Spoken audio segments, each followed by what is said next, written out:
میں کچھ لوگوں کے پیغام جو ہے وہ آپ تک پہنچانا چاہ رہا تھا. سوال جو میں نے کرنے تھے وہ ایک حد ہو گئے.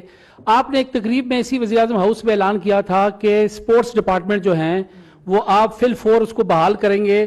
اس کے حوالے سے ابھی تک سپورٹس مین تمام آپ کی طرف دیکھ رہے ہیں کہ تاحال اس کے اوپر کوئی ایکشن نہیں ہوا. دوسرا پرنسپل صاحب دوسرا جو سوال اہم ہے کہ عمران صاحب کے دور میں جب میاں صاحب گئے اور شاید خاقان عباسی صاحب تھے، جب نظام سیٹھی صاحب چیئرمین تھے، تو یہ تمام سسٹم ٹھیک تھا. خان صاحب نے آ کے اپنی ایک تھیوری لگائی اور کرکٹ بورڈ کا بیڑا غرق کر دیا. لوگ آپ کی طرف دیکھ رہے ہیں کہ ایک سال تقریباً 7-8 مہینے ہو گئے، ایک سال سے رمیز رضا صاحب بیٹھے ہیں. لوگ آپ کی طرف دیکھ رہے ہیں کہ کرکٹ بورڈ میں تبدیلی کیوں نہیں آ رہی؟ کیا پریشر ہے کہ ابھی تک آپ اس پہ کوئی فیصلہ نہیں کر سکے؟ اگر لوگ میری طرف دیکھ رہے ہیں، میں لوگوں کی طرف دیکھ رہا ہوں. دیکھیے، بات سن لینا جی، بات سن لیں.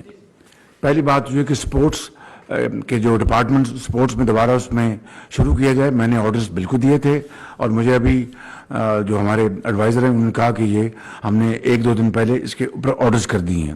دوسری بات، رمیز راجہ نئے آئے تھے تو ان کو موقع ملنا چاہیے تھا کہ وہ اپنا دکھا دیتے. تو 5-6 مہینے کوئی زیادہ وقت نہیں ہوتا. اس کے اوپر انشاءاللہ ہم مشاورت کے ساتھ فیصلہ کریں گے انشاءاللہ.